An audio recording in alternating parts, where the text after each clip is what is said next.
പോകുന്നില്ല, ഡയറക്റ്റായിട്ട് ക്ലാസ്സിലേക്ക് തന്നെ പോവാം. അപ്പോൾ ഇന്ന് നമ്മൾ ക്ലാസ് 1 ടൈപ്പ് ഓഫ് അനീമിയയാണ്. അനീമിയ പോലെയുള്ള ഡിസോർഡർ ആണ്. അപ്പോൾ അത് ക്ലാസ് തലാസീമിയയെ കുറിച്ചാണ്. അപ്പോൾ നമുക്ക് എല്ലാവർക്കും പഠിച്ചിട്ടുള്ള കാര്യം തന്നെയാണ് തലാസീമിയ എന്താണെന്ന്. അപ്പോൾ എല്ലാവരും ഒന്ന് ഓടിച്ച് നോക്കുക, നിങ്ങളുടെ +1 +2 കാലഘട്ടത്തിലേക്ക് ഒന്ന് പോവാം. നിങ്ങളവിടെ പഠിച്ചിട്ടുണ്ടാകും തലാസീമിയ എന്നാൽ എന്ത് അല്ലേ. അപ്പോൾ ചെറിയൊരു ഓർമ്മ നമ്മുടെ മനസ്സിലിങ്ങനെ വരുന്നുണ്ട്. തലാസീമിയ എന്ന് പറഞ്ഞാൽ എന്തൊക്കെയോ ആൽഫ ബീറ്റ ഒക്കെ ഉള്ള ഒരു പ്രശ്നങ്ങളാണ് തലാസീമിയ ഉണ്ടാക്കുന്നത് അല്ലേ. Let's see what is thalassaemia. Thalassemia is a group of inherited autosomal recessive disease of hemoglobin synthesis characterized by a reduced or absent of the one or more globin chains of hemoglobin. It is an inherited of chromosome 11 or chromosome 16 അബ്നോർമാലിറ്റിയാണ്. അപ്പോൾ അതായത് thalassaemia എന്ന് പറഞ്ഞാൽ inherited autosomal recessive ഡിസീസാണ്. പാരൻസിൽ നിന്ന് മക്കൾക്ക് കിട്ടുന്ന genetic ഡിസോർഡറാണ്. പാരൻസിൽ നിന്നും മക്കൾക്ക് കിട്ടുന്നു. ഇറ്റ്സ് അവിടെ എന്താ പ്രശ്നം ഉണ്ടാകുന്നത്? റിഡ്യൂസ്ഡ് ഓർ ആബ്സെൻറ്റ്, അതായത് of 1 or more globin chains. അത് നോർമൽ ഹിമോഗ്ലോബിനിൽ ഗ്ലോബിൻ ചെയിൻസ് ഉണ്ട്. ആ ഗ്ലോബിൻ ചെയിൻസിൻ്റെ എണ്ണം കുറയുമ്പോൾ എന്താ സംഭവിക്കുക? എണ്ണം കുറയുമ്പോൾ മൂലമുണ്ടാകുന്ന ഹീമോഗ്ലോബിൻ്റെ പ്രൊഡക്ഷൻ അല്ലെങ്കിൽ ഹീമോഗ്ലോബിനിൽ വരുന്ന മാറ്റം മൂലമുണ്ടാകുന്ന അനീമിയ, അല്ലെങ്കിൽ അതാണ് തലാസീമിയ എന്ന് പറയുന്നത്. അത് മെയിനായിട്ട് ക്രോമസോം 11 അല്ലെങ്കിൽ ക്രോമസോം 16 അബ്നോർമാലിറ്റി മൂലമാണ് ഉണ്ടാകുന്നത്. അപ്പോൾ എന്താണ് തലാസീമിയ എന്ന് എല്ലാവരും മനസ്സിലായി അല്ലോ. ഇത് ക്ലിയർ ആയിട്ട് മനസ്സിലാക്കുക. Hope all understood what is thalassaemia. So before going to thalassaemia let's rewind the structure of haemoglobin. Normal ഒരു അഡൽട്ട് പേഴ്സണ് ഹീമോഗ്ലോബിൻ എ ആണ് കാണുന്നത്. ഒരു ഹീമോഗ്ലോബിൻ എ എന്ന് പറയുന്നത് 2 ആൽഫ പോളിപെപ്റ്റൈഡ് ചെയിനും അതേപോലെ 2 ബീറ്റ ഗ്ലോബിൻ പോളിപെപ്റ്റൈഡ് ചെയിനുമുള്ള ഒരു മോളിക്യൂളാണ്, അല്ലെങ്കിൽ ഹീമോഗ്ലോബിൻ എ എന്ന് പറയുന്നത്. നോർമലി ഒരു അഡൽട്ട് ഹ്യൂമൻ ബീയിങ്ങിൽ അതാണ് കാണുന്നത്. വേറെ ഫീറ്റൽ ഹീമോഗ്ലോബിനിൽ 2 ആൽഫയും 2 ഗാമയാണ് കാണപ്പെടുന്നത്. അതായത് ഹീമോഗ്ലോബിൻ എഫ് എന്ന് പറയുന്നത് ഫീറ്റൽ ലൈഫിൽ നോർമലാണ്. നേരെ മറിച്ച് ഹീമോഗ്ലോബിൻ A2 എന്നുണ്ട്. അത് 2 ആൽഫയും 2 ഡെൽറ്റയുമാണ് അതിൽ കാണുന്നത്. അതാണ് ഹീമോഗ്ലോബിൻ A2 എന്ന് പറയുന്നത്. അപ്പോൾ ഹീമോഗ്ലോബിൻ A2 സാധാരണ ഒരു ഇൻഡിവിജ്വലിൽ, ഒരു മനുഷ്യനിൽ <3% ആണ്. വളരെ ചെറിയ എമൗണ്ട് മാത്രമാണ് കാണുന്നത്. ബാക്കി 97 അല്ലെങ്കിൽ 97% ഹീമോഗ്ലോബിൻ എ ആണ് കാണപ്പെടുന്നത്. അതായത് ഒരു ഹീമോഗ്ലോബിൻ സ്ട്രക്ചറിൽ അത് 2 ആൽഫയും അതേപോലെ 2 ബീറ്റ ചെയിൻസും ഉണ്ട്. നേരെ നമുക്ക് തലാസീമിയ ആടെ ക്ലാസിഫിക്കേഷനിലേക്ക് പോവാം. തലാസീമിയ നമുക്ക് മെയിനായിട്ട് 2ആയിട്ട് ഡിവൈഡ് ചെയ്യാം. ഒന്ന് ആൽഫ തലാസീമിയ, ഒന്ന് beta thalassaemia. So as the name indicates, alpha thalassaemia എന്ന് പറഞ്ഞാൽ എന്തായിരിക്കും അല്ലേ? ആൽഫ ഗ്ലോബിൻ ചെയിൻസിലുള്ള പ്രശ്നം കൊണ്ടാണ് ആൽഫ തലാസീമിയ ഉണ്ടാകുന്നത്. വേറസ് ബീറ്റ തലാസീമിയ, ആ പേര് പറയുന്ന പോലെ തന്നെ ബീറ്റ ഗ്ലോബിൻ ചെയിൻസിൻ്റെ പ്രൊഡക്ഷൻ കൊണ്ട് അല്ലെങ്കിൽ ബീറ്റ എണ്ണം കുറയുന്ന മൂലമാണ് ബീറ്റ തലാസീമിയ ഉണ്ടാകുന്നത്. അപ്പോൾ ആൽഫ തലാസീമിയയിൽ ഒരു ആൽഫ ചെയിൻ പോളിപെപ്റ്റൈഡ് ചെയിൻ കുറയുകയോ അതോ 2 ആൽഫ പോളിപെപ്റ്റൈഡ് ഇല്ലാതെ വരുന്ന അവസ്ഥയാണ് ആൽഫ തലാസീമിയ ഉണ്ടാകുന്നത്. അത് ക്രോമസോം 16 അബ്നോർമാലിറ്റി മൂലമാണ് അതുണ്ടാകുന്നത്. വേറസ് ബീറ്റ തലാസീമിയ എന്ന് പറഞ്ഞാൽ എന്താണ്? അതായത് ഒരു ബീറ്റ ചെയിൻ കുറവോ അതോ 2 ബീറ്റ ചെയിൻ ഇല്ലാത്ത അവസ്ഥയിൽ ആണ് ബീറ്റ തലാസീമിയ ഉണ്ടാകുന്നത്. അത് ക്രോമസോം 11 അബ്നോർമാലിറ്റിയാണ്. Moving to epidemiology. അപ്പോൾ എപ്പിഡമോളജി ഏറ്റവും കൂടുതൽ ഹയർ ഇൻസിഡൻസ് നമുക്ക് ലോകത്ത് കാണുന്നത് മാൽദീവ്സിലാണ്, 18%. അതുപോലെ thalassaemia is common in areas malaria is endemic like Asia and Africa. Malaria കൂടുതലുള്ള ഏരിയാസിൽ തലാസീമിയ കാണാനാണ്. സിക്കിൾ സെൽ അനീമിയയിൽ പഠിച്ചു. അവിടെ മലേറിയ കൂടുതൽ അല്ലെങ്കിൽ സിക്കിൾ സെൽ അനീമിയ കൂടുതൽ കാണുന്നത് മലേറിയ. അതൊരു ജനറ്റിക് അഡാപ്റ്റേഷൻ്റെ ഭാഗമായിട്ടാണ് അങ്ങനെ സംഭവിക്കുന്നത്. അതായത് തലാസീമിയ ഉള്ള അല്ലെങ്കിൽ അബ്നോർമൽ ആയിട്ടുള്ള RBC ഉള്ള സ്ഥലങ്ങളിലൊന്നും മലേറിയൽ പാത്തോജൻ അധികം വളരില്ല. അപ്പോൾ ഒരു അഡാപ്റ്റേഷൻ മ്യൂട്ടേഷൻ ചേഞ്ച് മൂലമാണ് അത് അങ്ങനെ വരുന്നത്. അതേപോലെ beta thalassaemia is prevalent in Mediterranean countries, the Middle East, the Central Asia, India, southern China and in South America. In India, the prevalence of beta thalassemia is 3 to 4%. അതായത് ഒരു 10,000 മുതൽ 12,000 children are born every year with beta thalassemia major. And moving to alpha thalassemia is prevalent in peoples of Western Africa and South Asian descent. Western ആഫ്രിക്കയിലും South ഏഷ്യയിലാണ് കൂടുതൽ കാണുന്നത്. And about 15% of American blacks are silent carriers for alpha thalassaemia. അത് 15% American blacks silent കാരിയേഴ്സാണ്. അവർ symptomatic ഒന്നും ആയിരിക്കില്ല, വേറെ കാരിയേഴ്സ് മാത്രമായിരിക്കും. In India the prevalence of alpha thalassaemia is estimated to be around 12.9%. 12.9% alpha thalassaemia. Highest prevalence കാണുന്നത് പഞ്ചാബികളിലാണ്. അപ്പോൾ പഞ്ചാബികളിൽ ഇത് കൂടുതലായി കണ്ടുവരുന്നു. മാൽദീവ്സിൽ ലോകം മൊത്തം നോക്കുകയാണെങ്കിൽ മാൽദീവ്സിൽ കൂടുതലായി കണ്ടുവരുന്നു. ഇന്ത്യയിൽ നോക്കുകയാണെങ്കിൽ പഞ്ചാബി പോപ്പുലേഷനിൽ കൂടുതലായി കണ്ടുവരുന്നു. അപ്പോൾ ഇതാണ് ഒരു എപ്പിഡമോളജി എന്നുള്ള സിനാരിയോ. നമുക്ക് മൊത്തം ഇതിൻ്റെ ഒരു സിനാരിയോ ഇതാണ്. അപ്പോൾ നമ്മൾ പറഞ്ഞു ഇതൊരു ഇൻഹെറിറ്റഡ് ഡിസോർഡേഴ്സാണ്. അപ്പോൾ അതെങ്ങനെയാണ് ഇൻഹെറിറ്റഡ്, അപ്പോൾ എങ്ങനെയാണ് പാരൻസിൽ നിന്ന് മക്കളിലേക്ക് വരുന്നത് നോക്കാം. അപ്പോൾ ഫോർ എക്സാമ്പിൾ 2 പാരൻറ്റും കാരിയർ ആണെന്ന് വിചാരിക്കുക. കാരിയർ മീൻസ് അതായത് അവർക്ക് വലിയ കുഴപ്പങ്ങളൊന്നുമില്ല, അസിംപ്റ്റമാറ്റിക് ആയിരിക്കും. നേരെ മറിച്ച് അവരുടെ ഒരു ചെയിന് കുറവുണ്ടാവും. അത് ഒന്നില്ലെങ്കിൽ ആൽഫ ചെയിൻ ആയിരിക്കും കുറവ്, അല്ലെങ്കിൽ ബീറ്റ ചെയിൻ. അതായത് ആൽഫ തലാസീമിയ ഉള്ളവർക്ക് ആൽഫ ചെയിൻ ആയിരിക്കും കുറവ്, ബീറ്റ തലാസീമിയ ഉള്ളവർക്ക് ബീറ്റ ചെയിൻ ആയിരിക്കാം കുറവ്. അപ്പോൾ 2 പേരിലും അത് ഒരു പാരൻറ്റ് ഒരു ആൽഫ ചെയിൻ കുറവുള്ള പാരൻറ്റും ഒരു ആൽഫ ഉള്ള ഫാദറും മദറും തമ്മിൽ കല്യാണം കഴിക്കുമ്പോൾ 25%ഓളം തലാസീമിയ ഒരു കൊച്ചിന് തലാസീമിയ മേജർ വരാനുള്ള 2 ആൽഫ ചെയിനും പ്രശ്നം അല്ലെങ്കിൽ കുറവ് കാണാനായിട്ട് കാണും. അതേപോലെ തന്നെ 25% നോർമലായിരിക്കും, ബാക്കി 50% കാരിയറായിട്ട് തന്നെ ഇരിക്കും. ഇതേപോലെ തന്നെയാണ് ബീറ്റ തലാസീമിയുടെ കാര്യത്തിലും ഒരു ബീറ്റ മദർ അതായത് കാരിയറായിട്ടുള്ള ബീറ്റ തലാസീമിയ മദറും ബീറ്റ തലാസീമിയ ഫാദറും തമ്മിൽ മാരേജ് ചെയ്യുമ്പോൾ 25% major case of beta thalassaemia ആവാനായിട്ടുള്ള ചാൻസ് ഉണ്ട്. ബാക്കി 50% ഒരു കാരിയർ ആവാനുള്ള സാധ്യതയുണ്ട്. ഓൺലി 25% മാത്രമേ ഹെൽത്തി കൊച്ചാവാനായിട്ടുള്ള സാധ്യതയുള്ളൂ. നോർമലി നമുക്ക് പറഞ്ഞു 2 പാരൻസിന് കുഴപ്പമില്ലെങ്കിൽ നാളെ ഹെൽത്തി ചിൽഡ്രൻസ് ഉണ്ടാവും. ഒരു പാരൻറ്റ് മാത്രമാണ് ഒരു ചെയിനൊക്കെ പ്രശ്നമെങ്കിൽ 50% ഹെൽത്തി ആയിരിക്കും, 50% കാരിയർ ആയിരിക്കും. നേരത്തെ ഞാൻ പറഞ്ഞ പോലെ 2 പാരൻറ്റിലും ഒരു ചെയിൻ വീതം പ്രശ്നമാണെങ്കിൽ, ഒരു ചെയിൻ കുറവാണെങ്കിൽ 25% തലാസീമിയ മേജർ ഉണ്ടാവാനും ബാക്കി 50% കാരിയറും ബാക്കി 25% ഹെൽത്തി ബേബി ആവാനുള്ള സാധ്യതയുണ്ട്. വെസ്റ്റേൺ കൺട്രീസ് അതേപോലെയുള്ള ഡെവലപ്ഡ് കൺട്രീസിലൊക്കെ ഈവൻ മാരേജിന് മുന്നും ഇങ്ങനത്തെ, അതായത് മീൻസ് തലാസീമിയ കൂടുതലുള്ള രാഷ്ട്രങ്ങളിലൊക്കെ മാരേജിന് മുമ്പ് ഈ തലാസീമിയ ടെസ്റ്റ് നടത്തിയവരെ മാരേജ് ചെയ്യുന്ന ഒരു പ്രവണത ഇപ്പോൾ പല സ്ഥലങ്ങളിലും നമുക്ക് കാണാം. ബേബി ഹെൽത്തി ആയിരിക്കാനുള്ള കോൺസെപ്റ്റിൽ അങ്ങനെ കണ്ടുവരുന്നുണ്ട്. ഇപ്പോൾ മൂവിങ് ടു ആൽഫ തലാസീമിയ. അപ്പോൾ ആദ്യം തന്നെ നമുക്ക് ആൽഫ തലാസീമിയ എന്താണെന്ന് നോക്കാം. അപ്പോൾ നമ്മൾ പഠിക്കാൻ പോകുന്നത് ആൽഫ തലാസീമിയനെ കുറിച്ച് ആദ്യം പഠിക്കുന്നു, പിന്നെ ബീറ്റ തലാസീമിയനെ കുറിച്ച് പറയുന്നു. അപ്പോൾ എന്താണ് ആൽഫ തലാസീമിയ? എല്ലാവർക്കും അറിയാം എന്താണ് ആൽഫ തലാസീമിയ അല്ലേ? ആൽഫ തലാസീമിയ എന്ന് പറഞ്ഞാൽ വേറെ ഒന്നുമില്ല. ആൽഫ തലാസീമിയ എന്ന് പറഞ്ഞാൽ ആൽഫ ഗ്ലോബിൻ്റെ എണ്ണം കുറവ്. അത് ഒരെണ്ണം കുറയാം അല്ലെങ്കിൽ 2 എണ്ണം കുറയാം. അതാണ് alpha thalassaemia. This alpha thalassaemia are the genetic disorder in which there is a defective synthesis of alpha globin chain resulting in depressed production of hemoglobins that contain alpha chains. അതായത് നേരത്തെ അതേ പറഞ്ഞ കാര്യം തന്നെ, ഒരു ആൽഫ കുറവോ അല്ലെങ്കിൽ 2 alpha globin chain കുറവോ മൂലമുണ്ടാകുന്ന ഹീമോഗ്ലോബിൻ സിന്തസിസ്, ഹീമോഗ്ലോബിനിലുണ്ടാകുന്ന വ്യതിയാനത്തെ മൂലമുണ്ടാകുന്ന അനീമിയാണ് ആൽഫ തലാസീമിയ എന്ന് നമ്മൾ പറയുന്നത്. എന്താണ് നോക്കാം. എന്താണ് characteristics of alpha thalassaemia? Deficient or absent alpha subunits of globin. Alpha subunits എണ്ണം കുറവായിരിക്കും അല്ലെങ്കിൽ ആബ്സെൻ്റ് ആയിരിക്കും. അതോടൊപ്പം തന്നെ excess beta subunits. Normally ഞാൻ പറഞ്ഞു 2 ബീറ്റ സബ് യൂണിറ്റ്സ് ആണ് ഒരു ഹീമോഗ്ലോബിൻ കാണാം. വേറെ ആൽഫ തലാസീമിയ ഉള്ളവർക്ക് ഒരു ഗ്ലോബിൻ ചെയിൻ കുറയുമ്പോൾ അതോടൊപ്പം തന്നെ ബീറ്റയുടെ എണ്ണം കൂടും. അതേപോലെ തന്നെ ഫീറ്റൽ ലൈഫിൽ നോക്കുകയാണെങ്കിൽ ഞാൻ പറഞ്ഞു ഫീറ്റൽ ലൈഫിൽ 2 ആൽഫയും 2 ഗാമ സബ് യൂണിറ്റ്സ് ആണ് കാണുക. അപ്പോൾ അവിടെ ആൽഫ സബ് യൂണിറ്റ്സ് കുറയുമ്പോൾ എന്താ സംഭവിക്കുക? ഗാമ സബ് യൂണിറ്റ്സ് കൂടാനായിട്ടുള്ള സാധ്യത ഉണ്ട്. അതോടെ തന്നെ most common due to the deletion of 1 or more of the alpha genes located in the short arm of chromosome 16. അത് ക്രോമസോം 16ലുള്ള ആൽഫ ഗ്ലോബിൻ ജീൻസിൻ്റെ പ്രശ്നം മൂലം, ഡിലീഷൻ മൂലമാണ് ഇത് ആൽഫ തലാസീമിയ ഉണ്ടാകുന്നത്. ജനറലി നമുക്ക് ഈ ആൽഫ തലാസീമിയെ രണ്ടായിട്ട് തരംതിരിക്കാം. ഒന്ന് major thalassaemia, as name indicates major, that is severe form, and one is minor thalassaemia.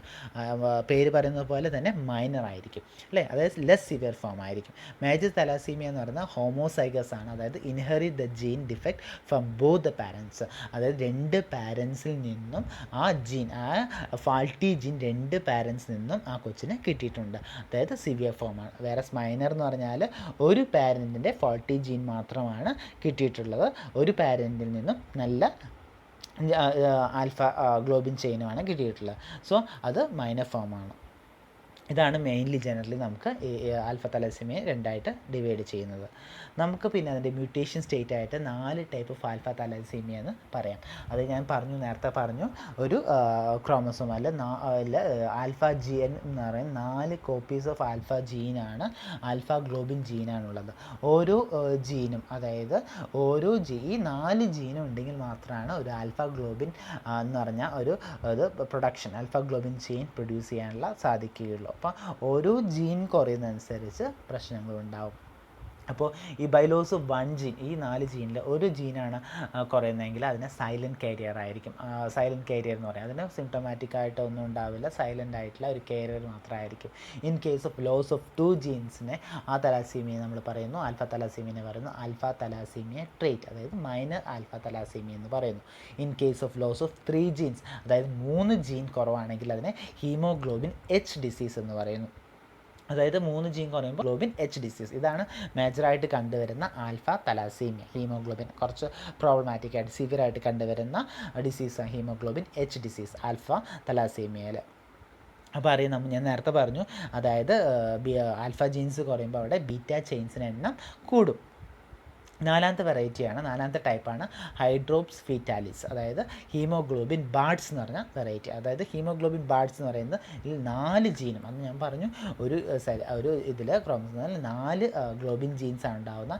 ഈ 4 ജീനും ഈ ഒരു കണ്ടീഷനിൽ ഹീമോഗ്ലോബിൻ ബാർഡ്സ് എന്ന കണ്ടീഷനിൽ, അല്ലെങ്കിൽ ഹൈഡ്രോപ്സ് ഫീറ്റാലിസ് എന്ന കണ്ടീഷനിൽ ഉണ്ടാവില്ല. അതായത് നോ ആൽഫ, അവിടെ നിന്നും ഒരു ആൽഫ ചെയിനും പ്രൊഡ്യൂസ് ചെയ്യില്ല ഈ കണ്ടീഷനിൽ. ഇതാണ് 4 ടൈപ്പ് ഓഫ് ആൽഫ തലാസീമിയ. അല്ലേ, ക്ലിയർ ആയല്ലോ? 4 ടൈപ്പ് ഉണ്ട്, അതായത് 1 silent carrier, 2 alpha thalassaemia trait, 3 haemoglobin H disease, 4 hydrops fetalis, that is haemoglobin Bart's. Let's move to the clinical outcomes of alpha thalassaemia. Clinical manifestations എന്തൊക്കെയാണ് നമുക്ക് നോക്കാം. ഓരോ വെറൈറ്റിയിലും എന്തൊക്കെയാണ്.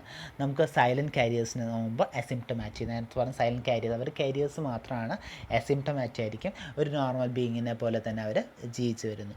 വേറെ ആൽഫ തലാസീമിയ ട്രേറ്റ് എന്ന് പറയുന്നത്, ആൽഫ തലാസീമിയ ട്രേറ്റ് മൈനർ എന്ന് പറയുന്നത്, അവിടെ അനീമിയ ഉണ്ടാകും, നോ അനീമിയ ഉള്ള സാധ്യത വളരെ കുറവാണ്.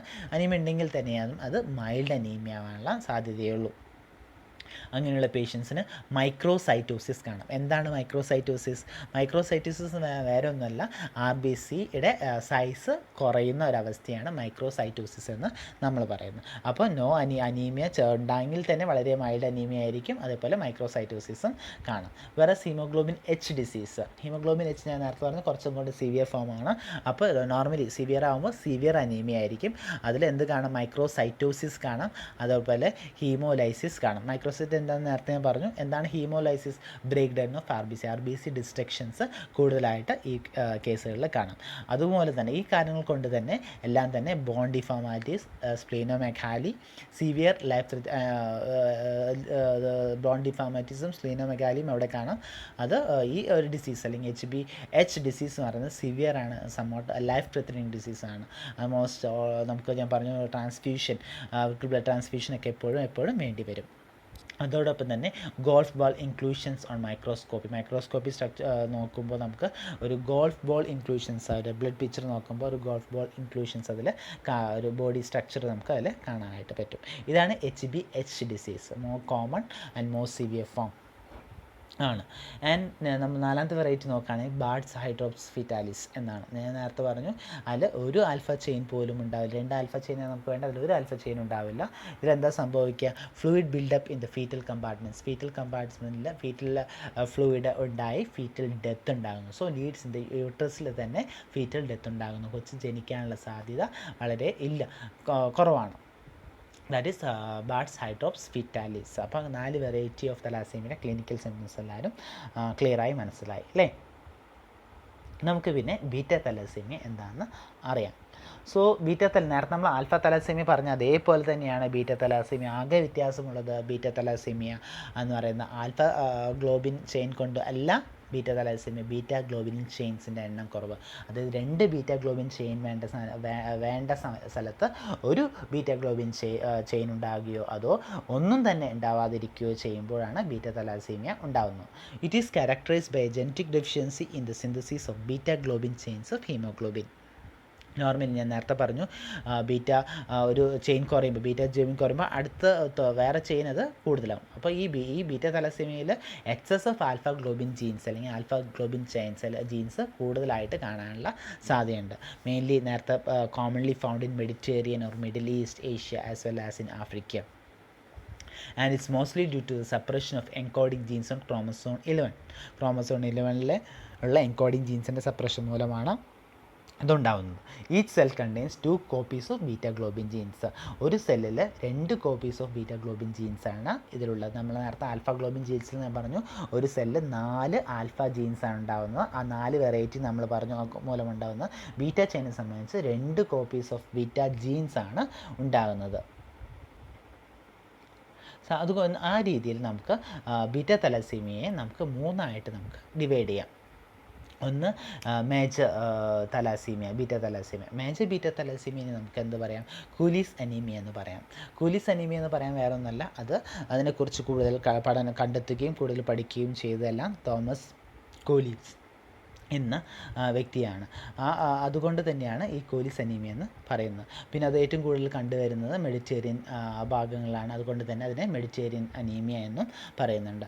നേരത്തെ പറഞ്ഞത് ഹോമോസൈഗസ് ആണ്, inherited the genes defect from both parents. And ഇവിടെ എന്തുകൊണ്ടാണ് ഇതുണ്ടാകുന്നത്? Because of loss of 2 genes. Beta genes 2 നഷ്ടപ്പെടുന്നു. അതുകൊണ്ട് തന്നെയാണ് അതിനെ മേജർ എന്ന് പറയുന്നത്.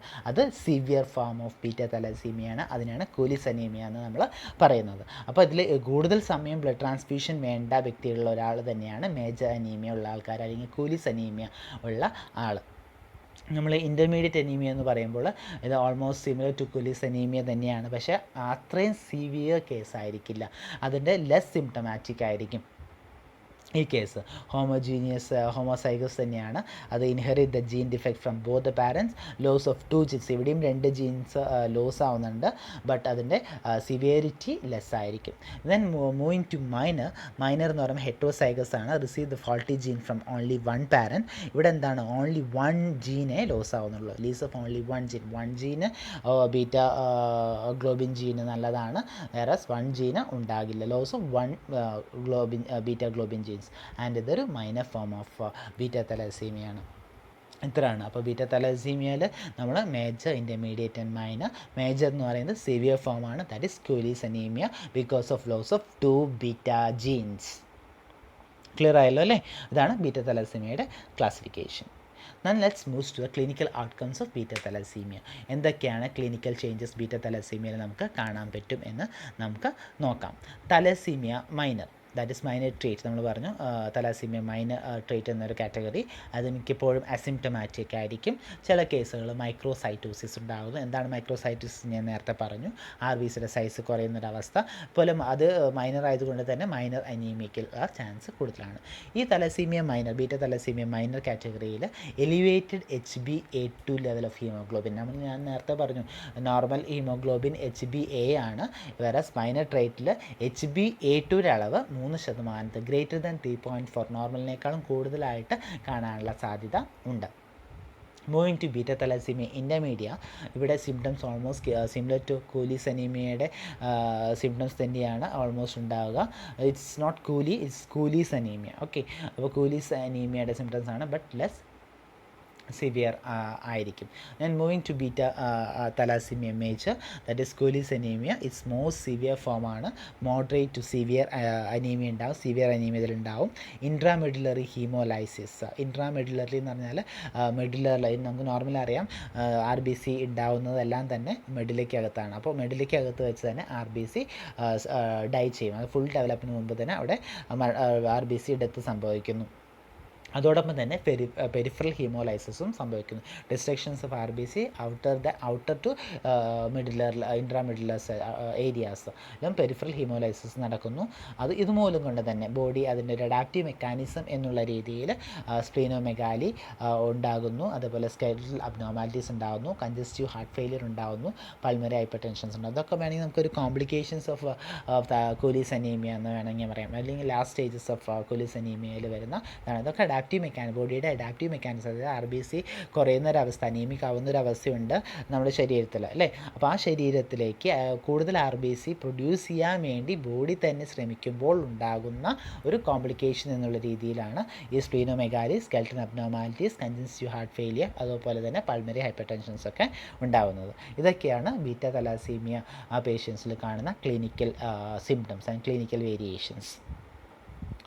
ഓക്കെ, അപ്പോൾ ക്ലിയർ ആയല്ലോ ബീറ്റ തലാസീമിയയുടെ ക്ലിനിക്കൽ വേരിയേഷൻസ്, അതേപോലെ തന്നെ ആൽഫ തലാസീമിയയുടെ ക്ലിനിക്കൽ വേരിയേഷൻസ് എല്ലാം ക്ലിയർ ആയി എന്ന് വിചാരിക്കുന്നു അല്ലേ. Then moving to pathophysiology. അപ്പോൾ ഈ പാത്തോഫിസിയോളജി എന്ന് നിങ്ങൾക്കൊരു എക്സാമിനൊരു ചോദ്യം ചോദിക്കുമ്പോൾ ഈ ഒരു ഫ്ലോ ചാർട്ട് മാത്രം വരച്ചാൽ പോരാ. പാത്തോഫിസിയോളജി എന്താണ്, ഒരു തലാസീമിയയുടെ പാത്തോഫിസിയോളജി ചോദിക്കുമ്പോൾ ഇതുവരെ പറഞ്ഞ എല്ലാ കാര്യങ്ങളും നിങ്ങൾ പറയണം. അത് ഒരു 5 മാർക്കിൻ്റെ ചോദ്യമാണെങ്കിലും അതൊന്ന് ബ്രീഫായിട്ട് പറഞ്ഞിട്ട് ഈ ഒരു പാത്തോഫിസിയോളജിയുടെ ഒരു ഫ്ലോ ചാർട്ട് നിങ്ങൾ വരച്ച് വയ്ക്കുക, എന്നിട്ട് അത് എക്സ്പ്ലെയിൻ ചെയ്യുക. അപ്പോൾ പാത്തോഫിസിയോളജി ഇത്രയുള്ളൂ. നമുക്ക് ഞാൻ പറഞ്ഞു ഈവൻ അതൊരു പൊതുവായിട്ടുള്ള, ഞാൻ ആൽഫയ്ക്കും ബീറ്റയ്ക്കും തലാസമി രണ്ടിനും കൂടെ ഒരുമിച്ചുള്ള ഒരു പാത്തോഫിസിയോളജിയാണ് പറയുന്നത്. രണ്ടും സെപ്പറേറ്റ് ആയിട്ട് നിങ്ങൾക്ക് കുറച്ചും കൂടെ എളുപ്പത്തിന് വേണ്ടി ഒരു കോമ്പാറ്റ് രീതിയിലാണ് പറയുന്നത്. അപ്പോൾ ഇതിൽ ജെനറ്റിക് ഡിഫക്റ്റ് ഉണ്ടാവുന്നു, അറിയാം അല്ലേ, ജെനറ്റിക് ഹെറിഡിറ്ററി ആയിട്ട് കിട്ടുന്നതാണ്. അപ്പോൾ അതുമൂലം നമുക്ക് എന്തുണ്ടാകുന്നു, disturbance of ratio between alpha and beta globin chain synthesis. Alpha beta globin chain സിന്തസിസിലെ റേഷ്യോസിൽ വ്യത്യാസം ഉണ്ടാകുന്നത്. അത് 2 ആൽഫ ഗ്ലോബിൻ ചെയിൻസും 2 ബീറ്റ ഗ്ലോബിൻ ചെയിൻസാണ് വേണ്ടത്. അതിൻ്റെ റേഷ്യോസിൽ തമ്മിലുള്ള ഡിഫറൻസ് ഉണ്ടാകുന്നു. Then which result in decrease production of 1 or more globin chains. ഇതെല്ലാം കൊണ്ട് തന്നെ ഒന്നിലധികമോ ഗ്ലോബിൻ ചെയിൻസിൻ്റെ പ്രൊഡക്ഷൻ കുറയുന്നു. അതിൽ ഒന്നെങ്കിൽ ഒരു ഗ്ലോബിൻ ചെയിൻ ഉണ്ടാവില്ല, അല്ലെങ്കിൽ 2 ഗ്ലോബിൻ ചെയിനും ഉണ്ടാകില്ല. Which result in a formation of abnormal HB. അത് അബ്നോർമൽ ഹീമോഗ്ലോബിൻ ഉണ്ടാക്കുന്നു. അപ്പോൾ നമുക്കറിയാം, നമുക്കൊരു ഹീമോഗ്ലോബിനിൽ 2 ഗ്ലോബിൻ ചെയിനും 2 ബീറ്റ ഗ്ലോബിൻ ചെയിനും 2 ആൽഫ ഗ്ലോബിൻ ചെയിനും ഉണ്ടാകുന്നു. ഇതിലെവിടെയെങ്കിലും പ്രശ്നങ്ങൾ വരുമ്പോൾ ഒരു അബ്നോർമൽ ഹീമോഗ്ലോബിനായിട്ട് അത് മാറുന്നു. ഈ അബ്നോർമൽ ഹീമോഗ്ലോബിൻ എന്ത് ചെയ്യുന്നു, ദിറ്റ് വിച്ച് ടു ഇൻഎഫക്റ്റീവ് എറിത്രോപോയസിസ്. ഒരു RBC ഉണ്ടാവാൻ നിങ്ങൾക്കറിയാം, ഒരു RBC ഉണ്ടാകാൻ നമുക്ക് ഹീമോഗ്ലോബിൻ, അയൺ, അങ്ങനെ പല സാധനങ്ങളും ആവശ്യമുണ്ട്. അപ്പോൾ അവിടെ ഒരു എഫക്റ്റീവ് എറിത്രോപോയസിസ് അല്ലെങ്കിൽ RBC ഉണ്ടാകുന്ന ഒരു പ്രക്രിയ അവിടെ നടക്കില്ല. അപ്പോൾ ഇൻഎഫക്റ്റീവ് എറിത്രോപോയസിസ് ഉണ്ടാകുന്നു. അപ്പോൾ നോർമലി നമ്മുടെ RBC ഇൻഎഫക്റ്റീവ് എറിത്രോപോയസിസ് ഉണ്ടാകുന്നു. അതോടൊപ്പം തന്നെ നമുക്ക് ചില അബ്നോർമലായിട്ടുള്ള RBCs അവിടെ പ്രൊഡ്യൂസ് ചെയ്യുകയും ഉണ്ടാവാം. ഈ അബ്നോർമലായിട്ട് അപ്പോൾ ഉണ്ടാവുന്ന RBC തന്നെ എന്ത് സംഭവിക്കുന്നു, എക്സസീവ് RBC ഡിസ്ട്രക്ഷൻ.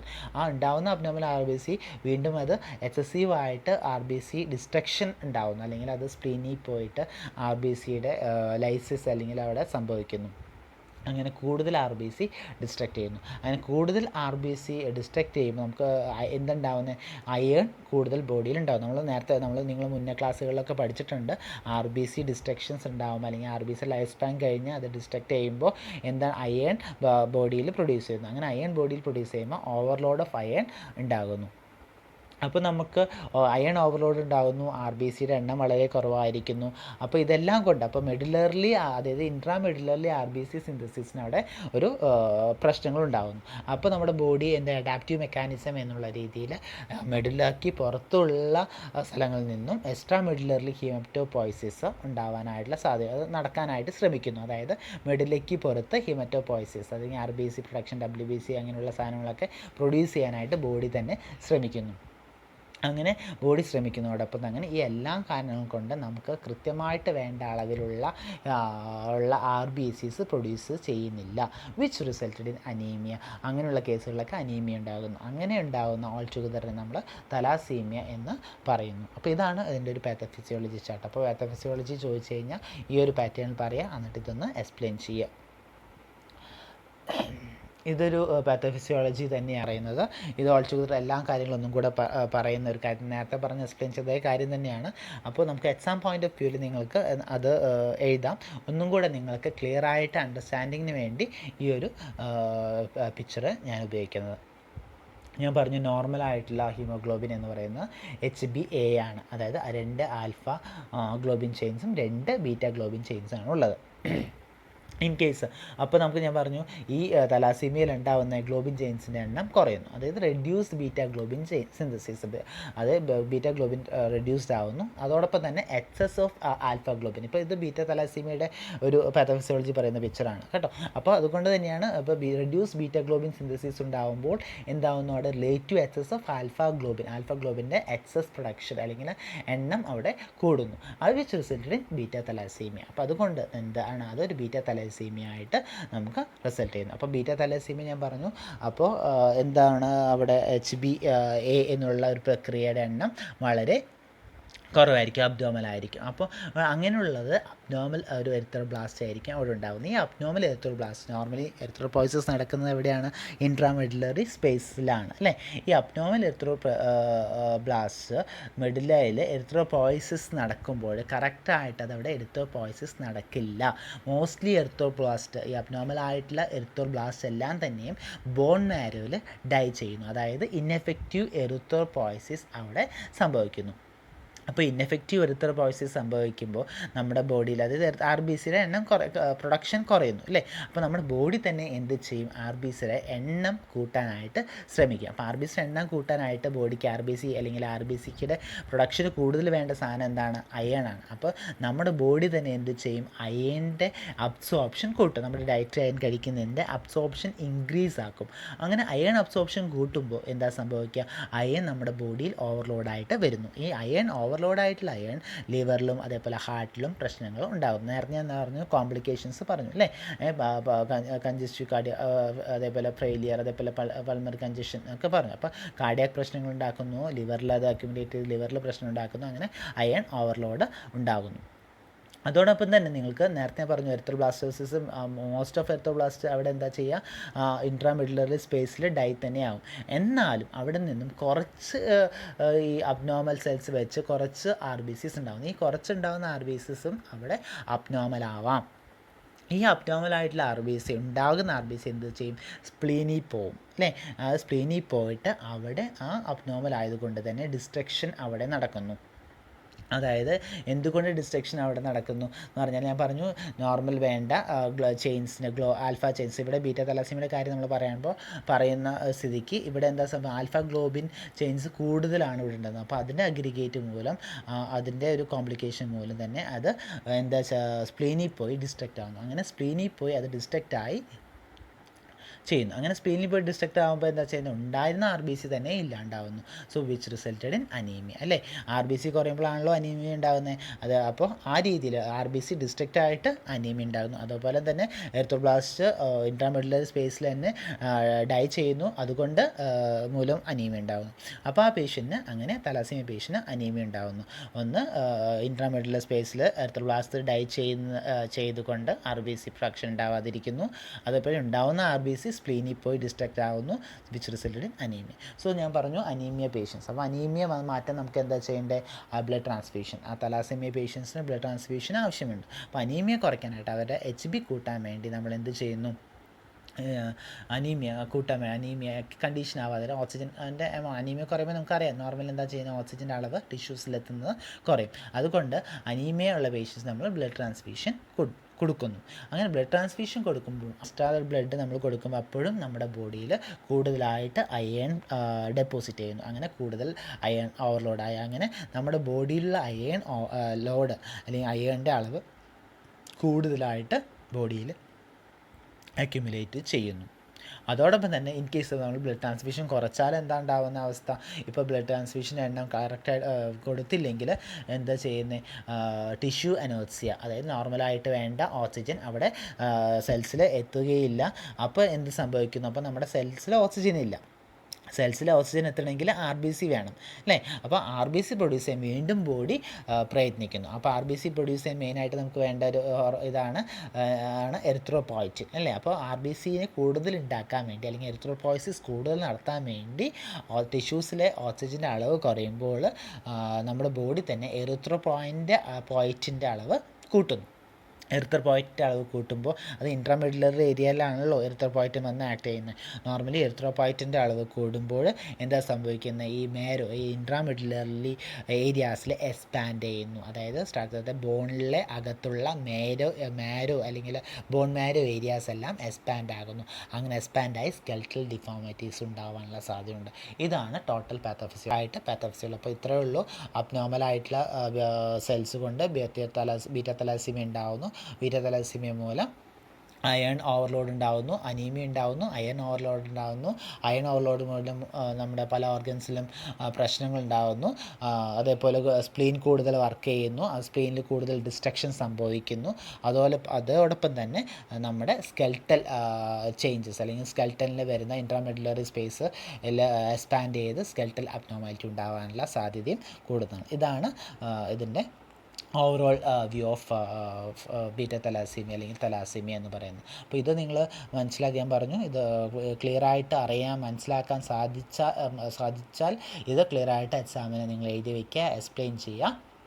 അല്ലെങ്കിൽ നിങ്ങൾ ആദ്യത്തെ ഞാൻ തൊട്ട് മുന്നേ പറഞ്ഞ ഒരു കോമൺ ആയിട്ട് പറഞ്ഞ ഒരു പാത്തോഫിസിയോളജി അത് നിങ്ങൾ എഴുതുക. സോ അപ്പോൾ ഇത്രയും കാര്യം നമ്മൾ അതിൻ്റെ പാത്തോഫിസിയോളജി വരെ കണ്ടു. ഇതുവരെ എല്ലാവർക്കും ക്ലിയറായിട്ട് മനസ്സിലായെന്ന് വിചാരിക്കുന്നു. ഇതുവരെ മനസ്സിലായില്ലെങ്കിൽ, എന്തെങ്കിലും നിങ്ങൾക്ക് മനസ്സിലായില്ലെങ്കിൽ നിങ്ങൾ ഡൗട്ട് മാഡത്തിനോട് ക്ലിയറായിട്ട് ചോദിച്ച് മനസ്സിലാക്കണം. Then moving to diagnostic evaluation. നമുക്ക് ഇത്രയുമുള്ള പാട്ടാണ് നിങ്ങൾക്ക് ഇമ്പോർട്ടൻ്റ് ആയിട്ട് പാട്ട്, ഇതുവരെയുള്ള പാട്ടാണ്.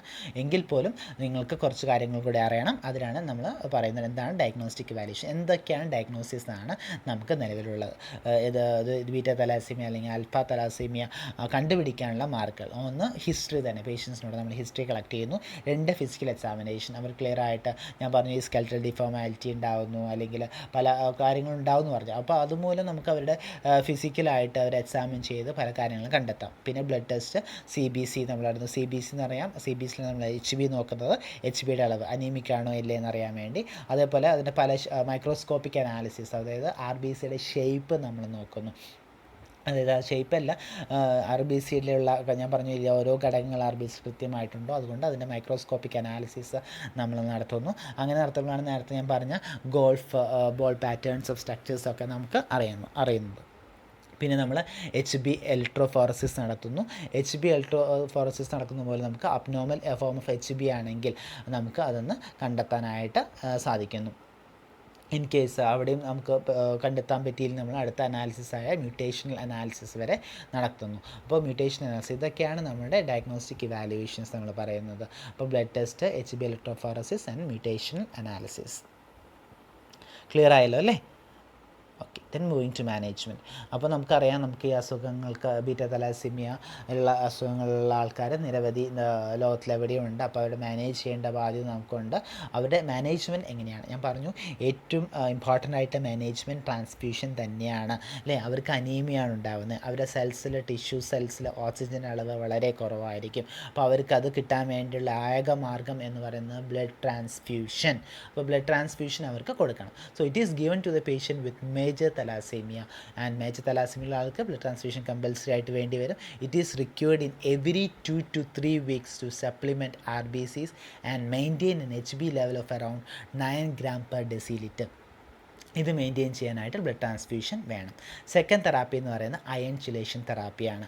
അയൺ ചിലേഷൻ തെറാപ്പി എന്തിനു വേണ്ടിയാണ്? ഞാൻ നേരത്തെ പറഞ്ഞു, ഈ തലാസീമിയ ഉള്ള ആൾക്കാർക്ക് ഓവർലോഡ് ഓഫ് അയൺ അല്ലെങ്കിൽ അയണിൻ്റെ പല കാരണങ്ങൾ കൊണ്ട് നിങ്ങൾക്ക് ഡീറ്റെയിൽ ആയിട്ട് ഞാൻ എക്സ്പ്ലെയിൻ ചെയ്ത് തന്നു എങ്ങനെയാണ് അയൺ ഓവർലോഡ് ഉണ്ടാകുന്നത്. അപ്പോൾ നമ്മുടെ ബോഡിയിൽ അയൺ ഓവർലോഡ് ഉണ്ടാവാൻ പാടില്ല. അതുകൊണ്ട് അയൺ ചിലേഷൻ തെറാപ്പി ചെയ്യുന്നു. അതായത് ഉള്ള അയണെ എടുത്ത് കളയുക, അത്രയേ ഉള്ളൂ അയൺ ചിലേഷൻ തെറാപ്പി. ബോഡിക്ക് അത് ഭാരമാവാതെ അതിനെ എടുത്ത് മാറ്റുക എന്നുള്ള രീതി, അതാണ് അയൺ ചിലേഷൻ തെറാപ്പി. അതായത് with repeated blood transfusion iron load of the body in patient increases. The condition is called iron overload which can create complication and damage other healthy organs include heart and liver. ഞാൻ നേരത്തെ പറഞ്ഞു എങ്ങനെയൊക്കെയാണ് ഹാർട്ടിന് ലിവറിനെയൊക്കെ ബാധിക്കുന്നത്. And to prevent the iron medicines are prescribe. ഈ iron ഓവർലോഡിനെ prevent ചെയ്യാനായിട്ട് നമ്മൾ മെഡിസിൻ കൊടുക്കുന്ന മെഡിസിൻസ് ഏതൊക്കെയാണ്? ഡെഫറോക്സാമിൻ, ഡെഫ്രോസെം എന്ന് പറഞ്ഞ മെഡിസിൻ കൊടുക്കും. അതോടൊപ്പം തന്നെ ഡെഫറാസിറോസ് എന്ന് പറഞ്ഞ മെഡിസിനും നമ്മൾ കൊടുക്കും. ഈ 2 മെഡിസിൻസാണ് കോമൺ ആയിട്ട് നമ്മൾ കൊടുക്കുന്നത്. ഈ മെഡിസിൻസ് എന്താ ചെയ്യുന്നത്? കോമൺ അയൺ ചിലേറ്റേഴ്സ് ആണ്. ഈ medicines that bind with free iron in the blood and cause its elimination through the urine. ഈ മെഡിസിൻസ് നമ്മുടെ ബോഡിയിലുള്ള ഫ്രീ അയേണായിട്ട് ലിങ്ക് ചെയ്ത് ബൈൻഡ് ചെയ്ത് മൂത്രത്തൂടെ ഈ അയേൺസ് എക്സ്ക്രീറ്റ് ചെയ്ത് പോകുന്നു. അങ്ങനെ അയേൺ ഓവർലോഡ് നമ്മൾ കുറയ്ക്കുന്നു. അയൺ ചിലേഷൻ തെറാപ്പി എന്ന് പറയുന്നത്. ആൻഡ് മൂന്നാമത്തെയാണ് സപ്ലിമെൻറ്റ്സ്. നമ്മൾ അറിയാം ഫോളിക് ആസിഡ് സപ്ലിമെൻറ്റ്സ് ആണ് കൂടുതൽ ഉണ്ടാക്കുന്നത്. ഹെൽത്തി RBCയുടെ പ്രൊഡക്ഷൻസിന് വേണ്ടി ഫോളിക് ആസിഡ് നമ്മൾ കൂടുതൽ കൊടുക്കുന്നു. പിന്നെയുള്ള മാനേജ്മെൻറ്റ് എന്ന് പറയുന്നത് സർജറിയാണ്. നമ്മൾ സർജറി ചെയ്യുന്നത് ബോൺ മാരോ ട്രാൻസ്പ്ലാന്റേഷൻ എന്ന് പറഞ്ഞാൽ അബ്നോർമലായിട്ട് ബോൺ മാരോ ട്രാൻസ്പ്ലാന്റ് ചെയ്ത് കഴിഞ്ഞാൽ നമുക്ക് നോർമലായിട്ടുള്ള അല്ലെങ്കിൽ എറിത്രോ രീതിയിൽ നല്ല HB അല്ലെങ്കിൽ നല്ല RBCs ഉണ്ടാകാനായിട്ടുള്ള സാധ്യതയുണ്ട്. എറിത്രോപോയസിസ് ഒക്കെ നന്നായിട്ട് നടക്കാനൊക്കെ കൊണ്ട് ബോൺ മാരോ നമ്മൾ ട്രാൻസ്പ്ലാന്റ് ചെയ്യുന്നു. അതോടൊപ്പം തന്നെ സ്പ്ലീനെക്ടമി ചെയ്യുന്നു. എന്തിനു വേണ്ടിയാണ് സ്പ്ലീനെക്ടമി ചെയ്യുന്നു? ഞാൻ നേരത്തെ പറഞ്ഞു, സ്പ്ലീനിൽ പോയിട്ടാണ് ഈ ഉണ്ടാവുന്ന RBC ഒക്കെ സ്പ്ലീനിൽ പോയി നശിക്കുകയാണ് ചെയ്യുന്നത്. അപ്പോൾ കൂടുന്ന അല്ലെങ്കിൽ ഉണ്ടാവുന്ന RBC സ്പ്ലീനിൽ പോയി നശിക്കാതിരിക്കാനായിട്ട് നമ്മൾ എന്ത് ചെയ്യുന്നു? It is performed who required repeated blood transfusion നമ്മൾ കൂടുതൽ